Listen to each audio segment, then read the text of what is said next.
it is my great honor to have a very special guest in studio who we called, through my friend John Keith, join us. And sir, want to introduce yourself? Give us a little background for Rhode Islanders who maybe for some reason don't know who you are. Thank you. Thank you for allowing me to be here tonight. I'm State Rep Bob Lancia. I'm a native of Cranston, and I am a second-term Republican, recently reelected. I am started out as a school teacher, Rhode Island College, on to state service, don't ask me how that happened, on to seminary at 32, and active duty as a Navy chaplain. I volunteered at 40, and I had a great career. And I finished up at Camp Lejeune, North Carolina, where I shattered my shoulder, my right shoulder, on the way to Iraq, came home, did a little substitute teaching, some ministering, and eventually got elected to the Rhode Island State House. You're unique in your focus, if you will, on constituent service. And I say that with kindness because there's a number of representatives who do a wonderful job with that. But at the level at which you focus on the needs of the community, is astonishing. I follow you closely despite the fact that I live way north in Cumberland. What was your motivation, after a lifetime of public service, of getting right back into the arena and jumping on the House bandwagon, if you will? Well, it was so funny. I had originally returned in '04 after shattering my shoulder, and again did some ministering and some teaching. But it was an election in '06, and the person was running unopposed. And I was naive enough to say, no one should run unopposed. And I jumped in, and I got killed. And 2 years later, I was asked to run again. My team said, no, we're really not interested. The following 2 years after that, my Mayor Fung, asked me if I would run for councilman in Ward 5 at the time. I ran, but I was having one of my many surgeries.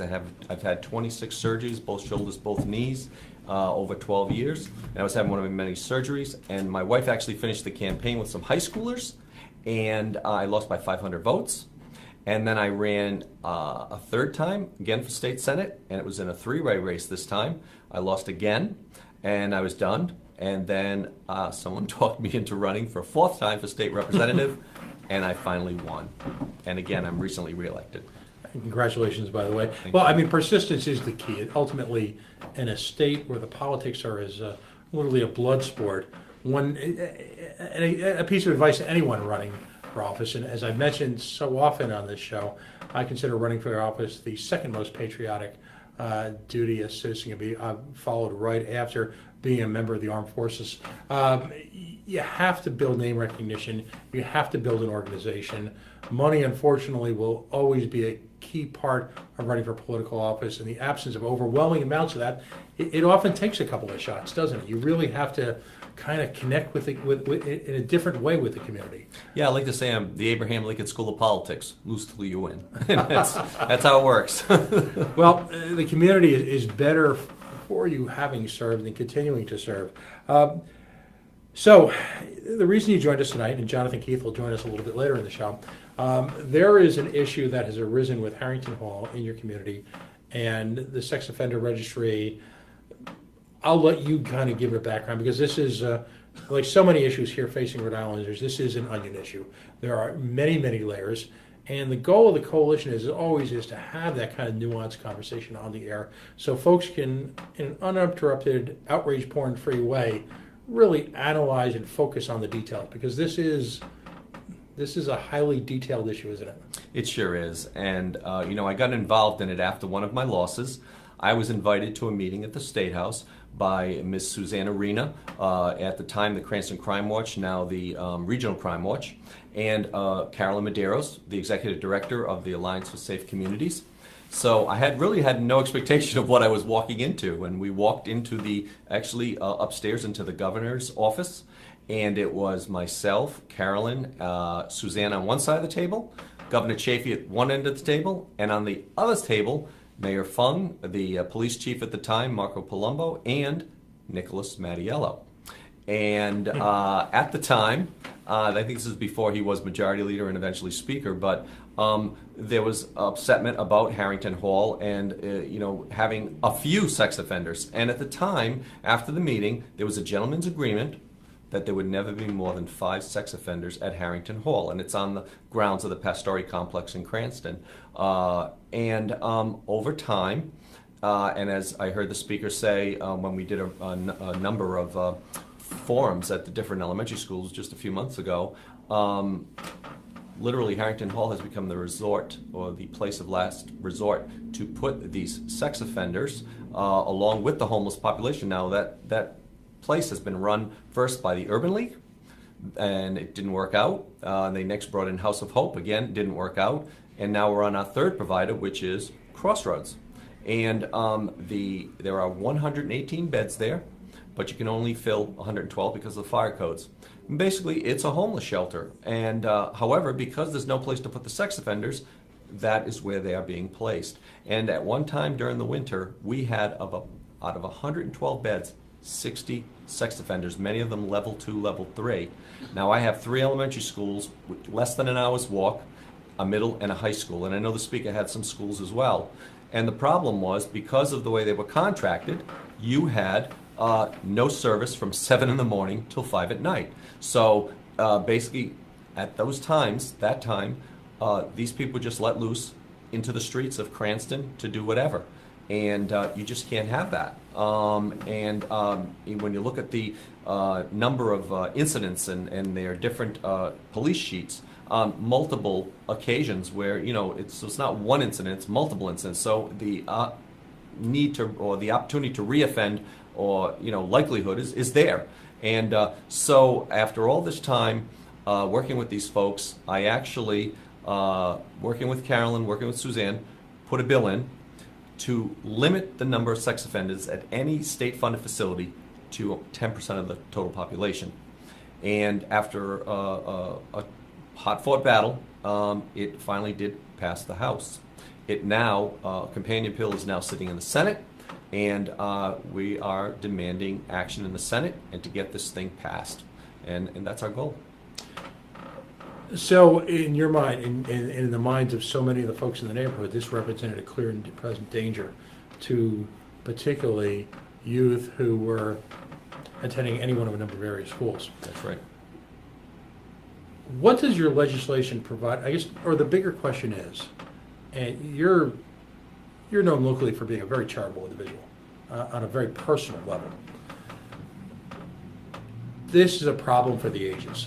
I think we all understand that there's a high degree of recidivism amongst that community, particularly when you get to the level 3 category. How do you balance then the clear need to protect young children, the clear need to protect the community, the clear need, quite frankly, to protect those individuals who are homeless and find themselves in a situation literally from themselves, with the need to find a solution for them for somewhere to go? How do you balance that? Well, that's an excellent question, and for me, this has been going on for a few years, and there had been no solution, and it was just going to continue to keep on going, I believed. And so my legislation, essentially, working with, again, the speaker and the local folks, upon passage of this legislation, we were going to give the executive branch, the governor's office, 6 months to fix this problem. And a lot of people said, well, Representative, that's 6 months. They can't fix this in 6 months. They said, well, the problem is it's been going on for years. So we're going to give them 6 months to finally fix this thing.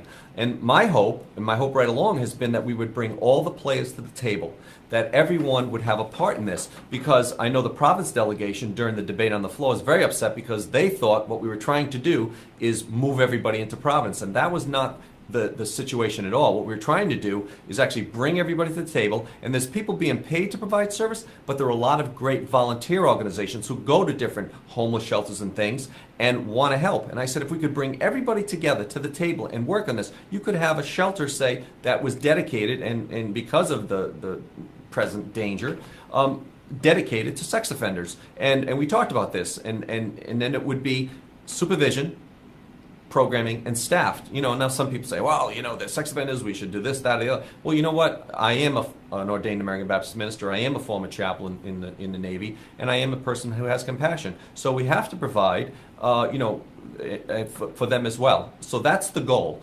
and I think it's doable. So we got to bring everybody to the table, and that's what I hope my legislation would accomplish. No, that's excellent. And so there's a recognition that we can't just continue to shove this problem under the carpet. We can't ignore it in the hopes that somehow magically it'll go away. There's a recognition that there has to be a facility. There has to be some way, preferably from the private sector, preferably utilizing whatever volunteer availability, and to address this. Now, does the legislation as it's currently written include any of those provisions, or is that still part of the, as we call it, the sausage making, if you will, that takes place in what we lovingly refer to, all credit to Rudy Cheeks, as halitosis Hall? Yeah, that's a very good question. No, the hope would be to force the folks to finally come to the table to find a solution. And even as after the bill was passed, there was a recognition that more money would have to be put into this endeavor. Other facilities stood up to provide for those needs. And that's something that's needed to be done for years, and hopefully this legislation will be the catalyst for that. Whose responsibility is it in government at this point? And remember, I'm a libertarian, so I use those words carefully. It's clearly the administration. I mean, that's who we were working with initially, Governor Chafee, and now it's Governor Raimondo. And I have to be honest too. I mean, during some of the testimony in finance on another matter, actually played a part in this legislation passing.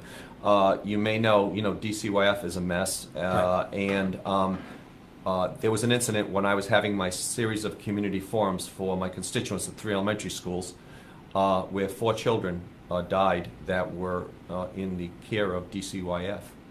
And testimony in finance, just a few days prior to that, it came out in testimony that there were 35 administrators making 6-figure incomes at DCYF, but they needed 119 employees. So when those 4 children died, the governor immediately hired not 119, which is what we needed, emergently hired 70. And at the time this was going through, they had hired 12. I think, they were on their way, and they had another 58. They were in the process. They were hiring. But, I mean, that's where we were. So that actually played a part, I think, in this legislation passing, because I made a point of making that connection. And I had said at the time at one of the elementary schools, I will not allow one child in this district, my district, to be either raped, molested, or killed, because it'll only take one. So, yeah. You bring up a key point, and this government's near death-like obsession with generating highly compensated middle-level management jobs, particularly in this administration, which is clearly, and this is my opinion, as I say, I don't like to foist my opinions on our guests, but it would appear that the only real job growth that's taking place in this state is middle-level management jobs, highly compensated, more highly compensated than similar positions in the dreaded private sector, and yet simultaneously ignoring those kind of on-the-ground needs. I mean, you talk about caseworkers for social services, you talk about a health department that's grotesquely underfunded in terms of not, again, the middle-level management, or not the prior administrators' near obsession with all things international. I'm talking about the people who go from restaurant to restaurant or bakery to bakery to see if in fact things are what they are supposed to be. How did this happen? How did we get to this point? Honestly, it's really. I think I say this all the time, but any party in power, I don't care. Democrat, Republican, Libertarian, all due respect. For 70 plus years, power. Absolute power corrupts, absolutely. And what happens is, you've got people you got to take care of, people you've got to help, people you got to find places for, and really, it really becomes a payback. And essentially, I mean, that's what happens. And honestly, I think my minority leader, Patricia Morgan, she was asking the governor's office, saying to the governor's office, could I get a list of the number of people you've hired, and could I get, the salaries, this kind of thing. That's what she was looking for, and I guess someone else, and I think, I forget the young man's name, but does a lot of hard work, Justin Katz. Right. He came up with a figure of over 400 positions, and again, 6-figure at least income. Now, interestingly, the night of the mayor of the governor's inauguration, she said something very interesting. She said, "I'm supposed to get an 8% raise. I'm going to take 3, and I'm going to leave 5 on the table." And after all that's happened, I think back now and say, I wish she had taken the 8 and left things alone, because Governor Chafee had a semi-freeze on. Had that still been in place, we would be in a far better position financially. I believe that. The second thing is, since then, we have heard some recent incidents, where we've got even the building I work in, the number of employees. Just look at the Attorney General's office versus the General Assembly. I think the General Assembly may have as many or more positions than the Attorney General's office. And think about the things that the Attorney General's office does. I mean, 24/7 investigations, the type of things they do. Right. Can you imagine? And I'm not even sure what their budget is, but imagine that, equal in size to the Attorney General's office. And let's never forget that Governor Raimondo, one of the first words out of her mouth election night, that sad evening, was that you could neither tax, spend, or cut taxes your way out of a recession or out of a difficult situation. I'm not quoting her, but that was the general concept. You can't cut your way out of it. Well, the bloat that we see, both here where we sit in the city of Providence, and the bloat that we see occurring at the state level, while at the same time fundamental needs are not being met, is astonishing. It's also, the word I would use is unconscionable. And even Greg Amore, Representative Amore, who I have deepest respect for, East Providence teachers, representative, he did an op-ed in the Providence Journal newspaper, and he made the point that the governor was hiring out-of-state people at bloated salaries. Even he said, where is the public service aspect? Not taking the big money, but taking less money to do the job. So even he recognized it early on. Well, there was a point when you look at public service salaries where one of the reasons why you had what have become excessive compensation packages in terms of benefits, retirement, was the notion that public service employees were not highly compensated. And that was the unspoken quid pro quo.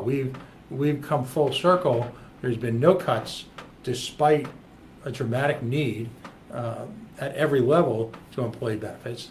Nothing near the type of cuts that people, again, in the dreaded private sector have had to suffer through. Yet at the same time, salaries are out of control, and it would appear that many of the government's middle to senior level hires are sort of the failed cast-offs, again, my words, failed cast-offs of just about every New England state government, not the least of which is Stephen Pryor, whose abject failure as the Department of Education chief in the state of Connecticut is well documented. He came here, I'm not quite sure where the experience set is, to essentially become investment banker to out-of-state companies looking for an easy grift. Again, my words. Let's get back to the legislation then.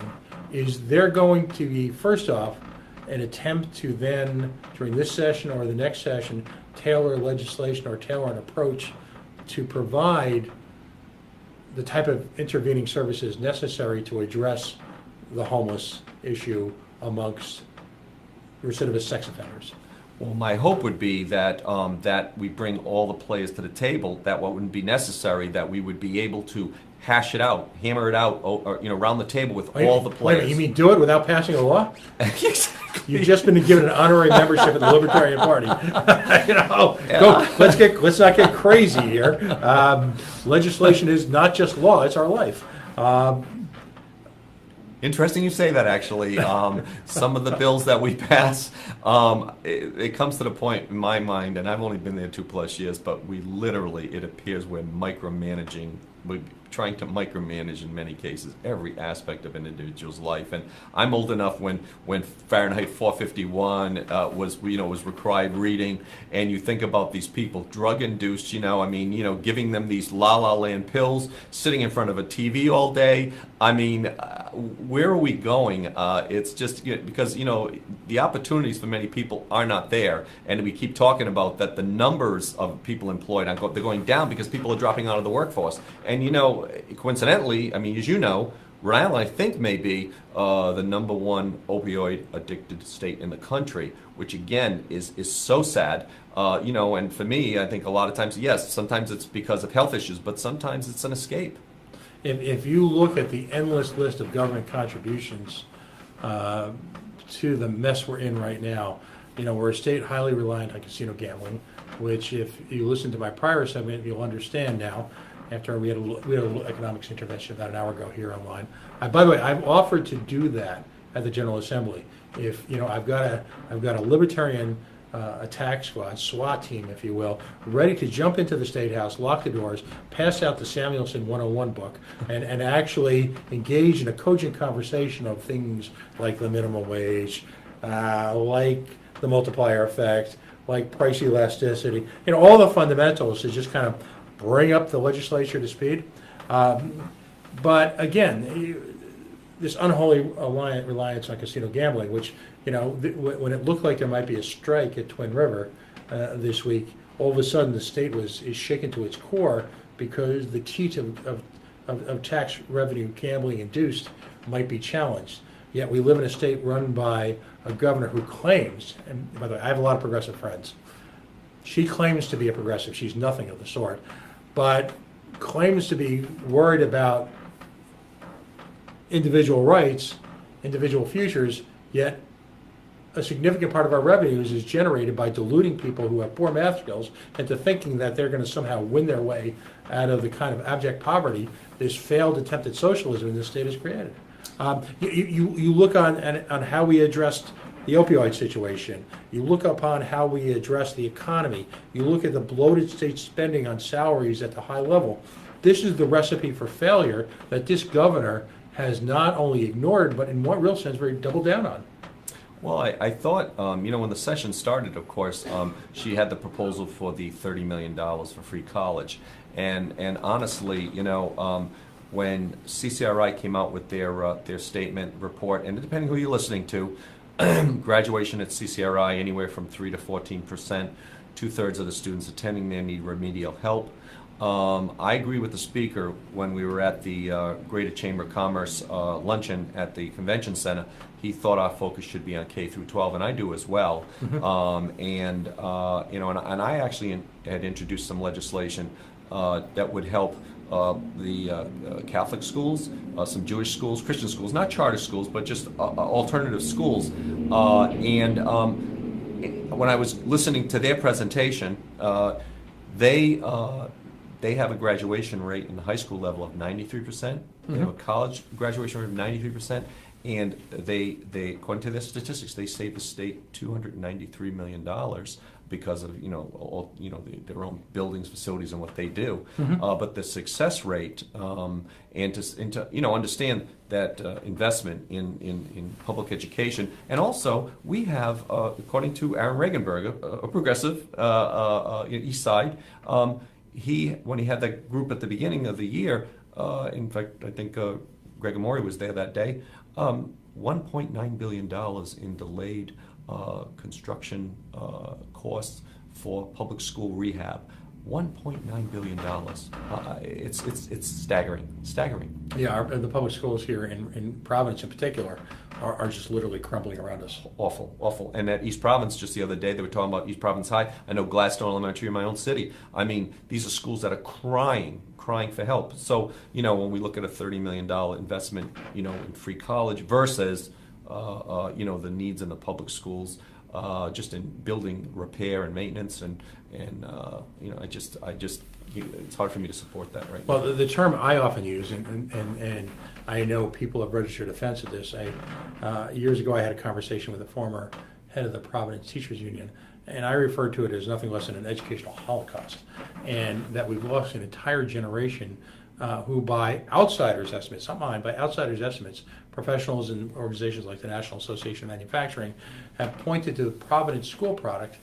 And I want to be careful here. This is not because there aren't a lot of hardworking teachers, there aren't a lot of parents who care, there aren't a lot of students who try their best, and there are wonderful students at places like CCRI, but the system has simply ceased to function.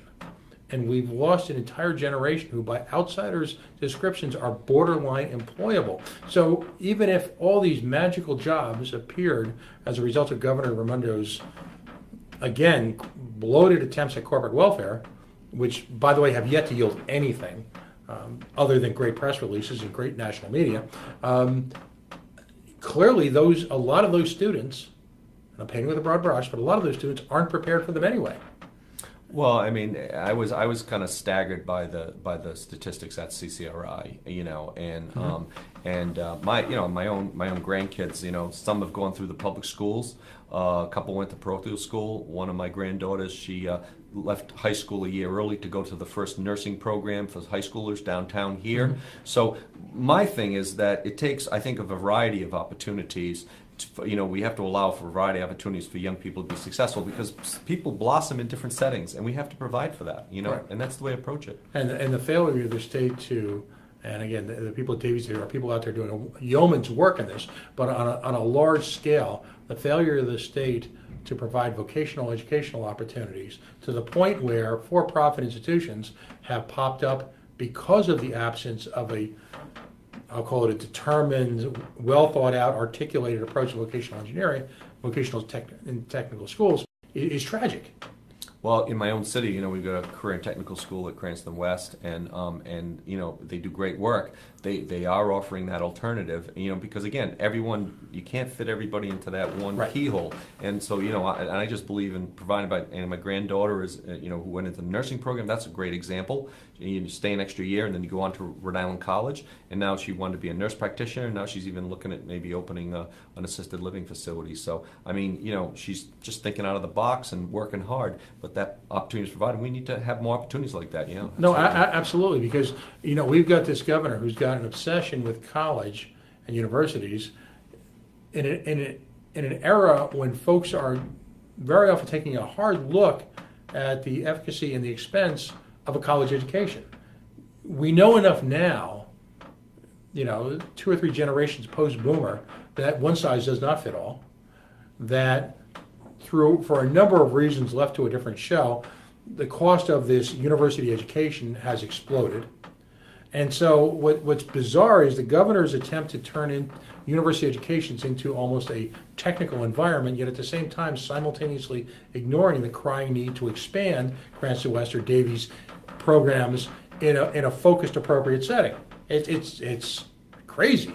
and again, I think the favorite word for me is the word collaboration. Mm-hmm. If I heard that once, I've heard that 100 times. The problem is, many times, the only people are willing to collaborate with are those people who are in agreement Right. with their viewpoint or their thought process. Mm-hmm. And I just don't think that that's a recipe for success. And that's why even when we go back to, talking about the sex offender issue or getting together, you need to bring people with diverse backgrounds, diverse viewpoints together around a table and hammer it out.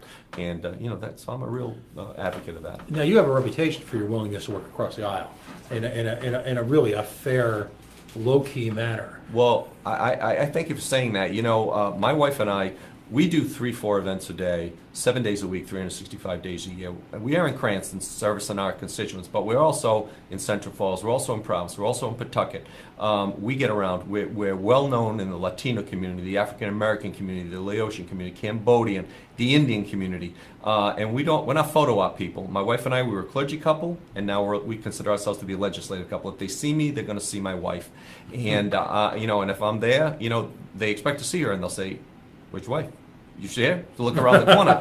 But essentially, we don't do photo ops. If we're not going to go and spend the time, because you've got to understand people's circumstances, and that is one of the problems with my own party, the Republican Party. We don't get that yet, and I think maybe even nationally it's a bit of an issue too. A bit of an issue. That's an understatement. Right. We've got to understand the dynamics. They're changing.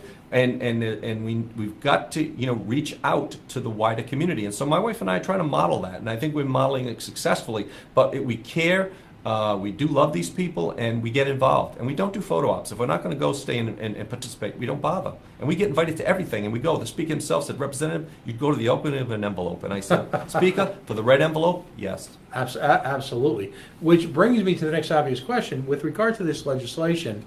And you mentioned that you had sat down with Governor Chafee. And I'll just say an aside, I had the opportunity for the first time in my life to actually meet Governor Chafee last Sunday morning at 8 o'clock at a beach in southern Rhode Island for the kickoff, if you will, for the 68-plus mile march, hike, if you will, up the North-South Trail by the folks opposing the Invenergy facility. Wow. And I had a wonderful conversation with them. I'll just throw this out there. It would appear, given the abruptness, the brusque attitude of the current administration, there are people who are looking at Lincoln Chafee in a very different light these days. Just let that hang out there. So Governor Chafee, former Governor Chafee, had gotten himself involved in this issue. What level of cooperation are you getting from the current governor in terms of addressing the situation? I have not actually ever had a chance to sit down with her to talk about the legislation. My hope would be that she would see the need for that legislation, and if it passes, she doesn't have to sign it. She can let it become law. She could veto it, or she could sign it. But again, we've got to get it through the Senate side, and then hopefully, she'll see the value in this and move, and help us move forward, and then bring these people there, because ultimately it's gonna fall to her administration to, in fact, try to help us, make this a successful transition. Now, which brings us to the issue du jour, if you will. It's on the Senate side. It's still on the Senate side. Now, when did this actually get passed by the House of Representatives? I think it has to be at least a month ago. And there actually at the time was not a Senate companion bill. Did not really, you don't need to have one. I mean, they can pass the House version.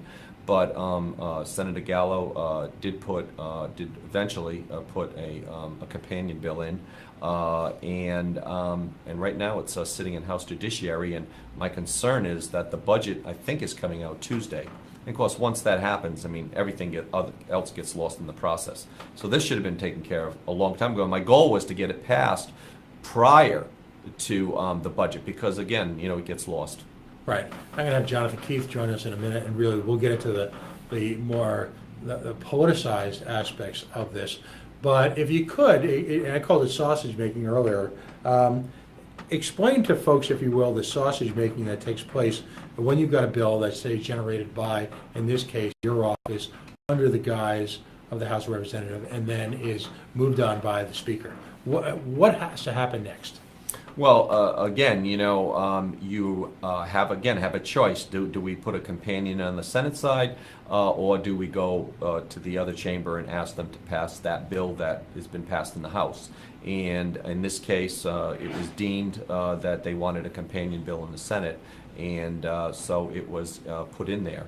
And my hope, again, was that it would move quickly through and then get passed and hopefully signed. Is the companion bill different in wording, different in language, different than the House bill? It is my understanding from talking to Mr. Espello, the Speaker's lawyer, that it is the exact bill. It is the exact same bill as the companion bill. Right.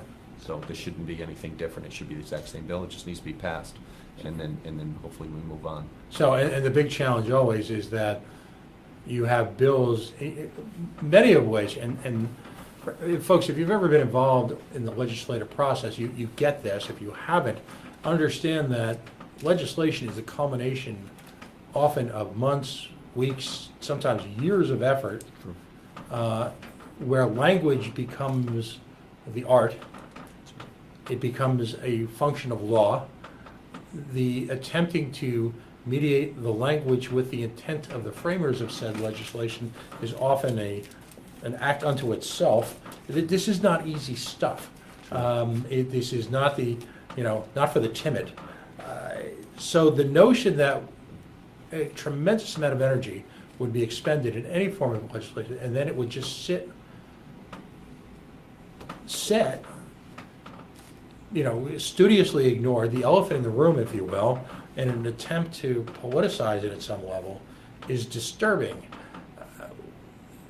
I frankly believe that more time should be spent debating the merits of serious legislation, either way, up, down, or as a former Speaker of the House used to say, all around, than some of the blather that's generated in the form of wedding congratulations, recognition of this, recognition of that. How is it that so much time is spent on the useless, and yet issues like this, regardless of how you feel about the legislation, issues like this buried, never to see the light of day? Well, my wife has a great expression, my wife Marianne, great expression. You hit from where you sit. And, there's 75 members in that chamber, and everyone is sitting in a different place. You know, their mindset, their personal experience, and they bring that all in, and you hear that, you know, during debate. You know, you hear that all the time during debate. So it doesn't surprise me, but you know, this is very personal for me and for my constituents.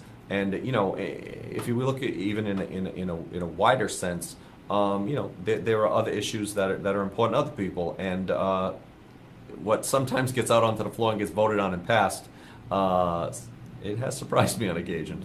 So if I can sum this all up, and feel free to jump in and correct me, you've got a near crisis situation where you've got a concentrated population of level 2 and level 3 sex offenders in a setting that is entirely too close to school systems, to the general population, a high degree of recidivism within that community, but also a recognition that the issue simply can't be a legislative way, that simultaneously there has to be an attempt to find places for these folks to go, to find places where these folks can get the therapy or the help they need, and in absence of that, find a place where, quite frankly, they're going to be secure for their own safety as well as the safety of the community. Counselor, is that a good way to? That is a perfect way to present that and wrap that up. That is absolutely the case. And you imagine you're in a community, this is during the winter now, and every day you are getting a notification that another sex offender has been placed at Harrington Hall. Absolutely frightening. And my phone, my email would blow up every day. Another one, level 2, level 3, and they include, of course, the picture and the rap sheet, and it's frightening. It's frightening, and every day to be inundated with this, you know, that is really the capper. No, I understood. And it's easy when you're not in that community to sit back and pass judgment on people who live there. When it's not your child at risk, I applaud your efforts to seek resolution of the underlying problems. I don't know if those efforts have been publicized enough. The recognition that this is, again, a much broader issue than simply where folks who are homeless or sex offenders live, but the concept that we have to come with a really comprehensive approach to the entire problem, and we have to do it right away. And if I could juxtapose that issue with the issue that we spent the first hour of the show on, how is it we have time for endless consideration of giveaway deals to politically connected corporate insiders, yet we can't address an issue like this, which is a almost unique compilation of both social justice, individual safety, and the ability to simply care for one's neighbor, whoever that neighbor may be, and whatever situation they may find themselves in. I find that baffling. And it really, literally, I'm a person, again, an ordained minister, a former Navy chaplain, it literally breaks my heart. It literally breaks my heart. These are human beings, and they deserve better. Because when a state fails to care for its most vulnerable, I think that's a primary task of government. And when a government fails to do that, I don't know what they exist for. I don't think I said it better myself. Representative Bob Lancia, District 16, your Rhode Island House of Representatives. I thank you very much for coming in. Please don't be a stranger. You know, any one of a number of issues. It's you know, as I always say when I have someone special like this on, when I meet someone who, as we say, hashtag takes it very personally, and in his own dignified, quiet way, is quite the conscientious objector at his own level, and in such a dignified manner is so civilly disobedient, we've got an open door for you anytime. Thank you so much. Thank you. Thank you.